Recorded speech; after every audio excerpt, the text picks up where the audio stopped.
उत्तर प्रदेश सरकार द्वारा श्रम विभाग में रजिस्टर्ड श्रमिकों के लिए तमाम तरह की योजनाएं चलाई जाती हैं।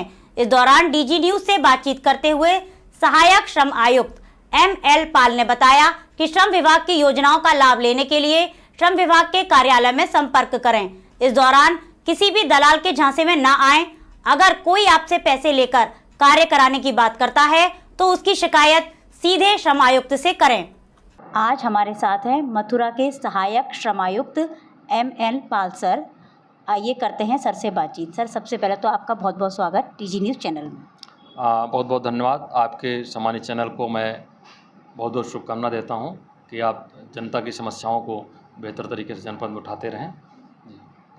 जी सर, श्रम विभाग के अंतर्गत अभी इस समय कौन कौन सी योजनाएं चल रही हैं? देखिए, श्रम विभाग के अंतर्गत जो जन कल्याणकारी योजनाएं हैं उसमें दो प्रकार की योजनाएं विशेष रूप से उल्लेखनीय हैं। एक तो निर्माण श्रमिकों के लिए एक योजना है और दूसरी योजना उसमें ई श्रम के अंतर्गत सभी श्रमिकों के लिए, ऐसे श्रमिक जो असंगठित क्षेत्र में काम करते हैं, निर्माण श्रमिक भी उसमें सम्मिलित हैं, उनको भी लेकर के, और रेहड़ी पटरी पर काम करने वाले और कंस्ट्रक्शन वर्कर में भी काम करने वाले, डिलीवरी बॉय के रूप में काम करने वाले, माने ऑनलाइन प्लेटफॉर्म पे काम करने वाले जितने भी वर्कर हैं, उन सारे वर्करों के लिए भी योजनाएं हैं। और दूर को दो श्रेणियां बनाई जाती हैं। एक जो है कंस्ट्रक्शन वर्कर के लिए और दूसरी इस श्रम के लिए जो पंजीकृत होंगे ऐसे वर्करों के लिए। अब जैसे कंस्ट्रक्शन वर्कर के लिए योजना चलती है उसके लिए प्रमुख रूप से हमारे कंस्ट्रक्शन वर्कर के रूप में BOC बोर्ड में पंजीकृत होना चाहिए। पंजीयन के लिए उनको 18 वर्ष से 60 वर्ष की आयु उनको निर्धारित होनी चाहिए। इसके साथ साथ उनका आधार कार्ड और बैंक का डिटेल होना चाहिए। FSC कोड, बैंक का डिटेल होगा ताकि योजनाओं का लाभ उनको सीधे DBT के माध्यम से उनके खाते में अंतरित किया जा सके। योजनाएं पंजीयन होने के बाद उनको 90 दिन कम से कम पंजीयन के लिए पात्रता है कि उनको साल भर में गत वर्ष में 90 दिन काम करना होना चाहिए उनको। अगर 90 दिन से काम करें तो उनका पंजीयन नहीं होगा। 90 दिन काम का प्रमाण पत्र लगाएं, जहाँ काम करते हैं वहाँ पर उनका वो प्रमाण पत्र संलग्न करेंगे और ऑनलाइन पंजीयन हो जाए। किसी भी जनसेवा केंद्र के माध्यम से वो करा सकते हैं, या गांव में रहते हैं तो पंचायत सहायक के पास ID है, पंचायत सहायक भी उनका पंजीयन कर सकते हैं। और स्वतंत्र जो पोर्टल है, स्वतंत्र पोर्टल के माध्यम से स्वयं भी रजिस्ट्रेशन कर सकते हैं। रजिस्ट्रेशन के बाद जो योजनाएं संचालित की जाती है उनमें प्रमुख रूप से बहुत ही महत्वाकांक्षी योजना है। जैसे किसी महिला वर्कर है, पहले महिलाएं भी काम करती हैं कंस्ट्रक्शन रूप में और पुरुष भी काम करते हैं। अगर महिला वर्कर खुद काम कर रही हैं और उनका रजिस्ट्रेशन है तो उन्हें पहला और दूसरा बच्चा फैमिली प्लानिंग को ध्यान में रख करके किया गया है कि प्रथम 2 बच्चों पर अगर लड़का पैदा होता है तो एक मुश्त बच्चे को पोषण के लिए, बच्चा कुपोषित न हो, कुपोषण से बचाने के लिए बच्चों को पोषण है तो 20,000 रुपये एक मुश्त धनराशि दी जाती है। अगर लड़की है तो बेटी के जन्म के लिए, उसके पोषण के लिए 25,000 रुपये, बेटियों के जन्म को प्रोत्साहित किया गया है तो प्रोत्साहन के स्वरूप उसको 25,000 रुपये का दिए जाने का प्रावधान है। और लड़की के नाम से 25,000 रुपये की FD भी हो जाएगी। और मैं चाहूँगा कि आप बीइंग लेडीज़, आप अपने सम्मानित चैनल के माध्यम से इसका ज़रूर ज़्यादा से ज़्यादा प्रचार प्रसार करें कि हमारी जो बहनें हैं अधिक से अधिक उसका लाभ उठा पाएँ। बहुत सारी कंस्ट्रक्शन वर्कर महिलाएं हैं जो उनका लाभ उठा सकती हैं। तो 25,000 रुपये मिलेगा बच्ची को पोषण के लिए और 25,000 रुपये का उनको FD हो जाएगी, जो 18 वर्ष पूर्ण होने के बाद जो भी राशि बनेगी उनको अंतरित होगी उनके मदर फादर को। और महिला खुद अगर पंजीकृत हैं तो उन्हें 3 महीने तक, ऐसा माना जाता है कि प्रसव से 1.5 महीने पहले और प्रसव के 1.5 महीने पश्चात तक काम करने में अक्षम होती है महिलाएं, तो कमज़ोर हो जाती हैं, तो उनको उनके पोषण के लिए 3 महीने वो काम नहीं कर पाएंगे तो उसकी प्रतिपूर्ति करने के लिए BOC बोर्ड हमारा 3 महीने जो मिनिमम वेजेज है, सरकार द्वारा निर्धारित मिनिमम वेजेज, वो 3 महीने का उनको सैलरी प्रदान करती है। इस प्रकार से महिलाओं के लिए बहुत अच्छी योजना है। उसके अलावा ये बच्चे जब बड़े होंगे तो कक्षा 1 से लेकर हायर एजुकेशन तक उनको स्कॉलरशिप का प्रावधान है। इसमें अगर कक्षा 1 से 5वीं तक है तो बच्चे को 150 रुपये प्रतिमाह है। हम लोग अभियान चला के उनको योजनाओं का लाभ देने के लिए आवेदन करा रहे हैं, रिजल्ट आ चुके हैं। इसके अलावा एक तो स्वतंत्र विधा शिक्षा सहायता योजना हो गई। उसके बाद जब बच्ची बड़ी होती है तो उसकी शादी का समय आता है, तो 18 साल की उम्र हो गई लड़की की, तो समस्त औपचारिकताएँ पूरी करने के पश्चात इनको 55,000 रुपये शादी के समय, शादी करने के पश्चात वो आवेदन पत्र करते हैं तो भरते हैं तो उनको 55,000 रुपये दिए जाते हैं। इसके अलावा अटल आवासीय विद्यालय योजना हमारी है, जो सभी मंडलों में संचालित, प्रदेश के सभी मंडलों में। तो हम आगरा मंडल में हैं, तो आगरा मंडल में किरावरी तहसील है।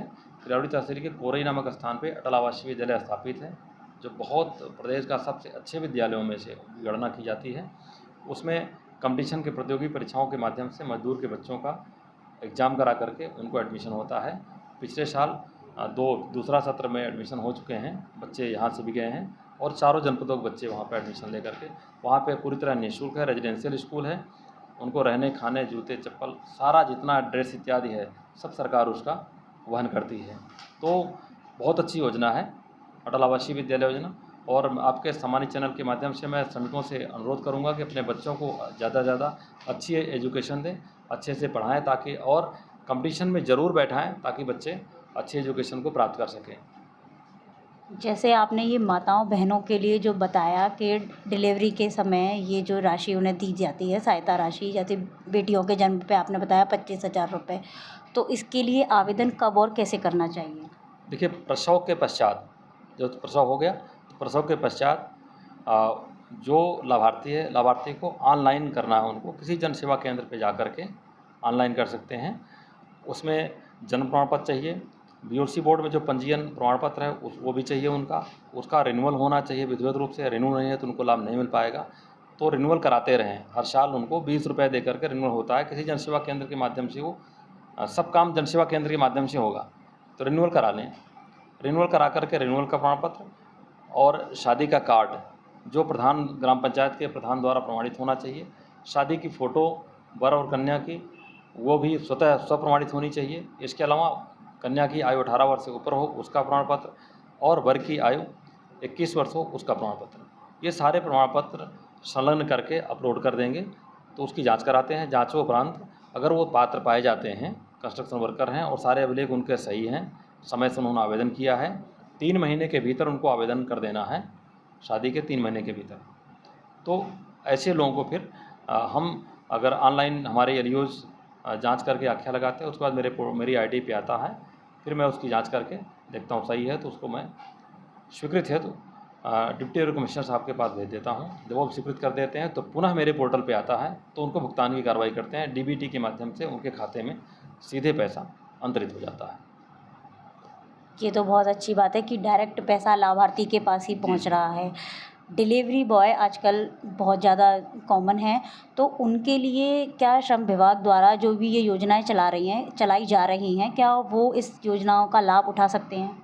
देखिए, ये श्रम विभाग का दूसरा सेगमेंट है, जो ई श्रम, भारत सरकार का ई श्रम पोर्टल है। ई श्रम पे ऐसे वर्कर हैं जो कंस्ट्रक्शन वर्कर भी हैं, रेहड़ी पटरी पे काम करने वाले छोटे छोटे व्यवसायी हैं, ऐसे लोग, और जो अमेजन, फ्लिपकार्ट और इंस्टाकार्ट ऐसे ऑनलाइन प्लेटफॉर्म पे काम करने वाले लोग हैं। ये लोग अपना ई श्रम में पंजीयन करा लें।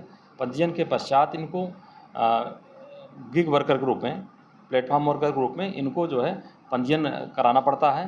पंजीयन कराने के बाद जो भी सरकार की योजना है, अभी इसमें सरकार की योजना नहीं आई है, जो भी योजना शीघ्र ही योजना आ जाएगी। जैसे पंजीयन के लिए अभियान चलाए जा रहे हैं, अभी विशेष अभियान चलाया जा रहा है, तो इसमें उनको जो भी योजनाएं होंगी, समस्त योजनाओं का लाभ ऐसे प्लेटफॉर्म वर्कर पे काम करने वाले लोगों को भी मिलेगा। जैसा कि अभी आपने बताया कि पंजीयन के लिए अभियान चलाया जा रहा है, तो अभी जो अभियान चलाया जा रहा है उसके अंतर्गत कितने पंजीयन हुए हैं, इसके बारे में? अभी जागरूकता की कमी है। हम लोग जैसे जैसे रेस्टोरेंट हैं, रेस्टोरेंट पे जोमेटो है और ऐसे ऑनलाइन भोजन पहुंचाने वाले जो हैं, इनको कर रहे हैं।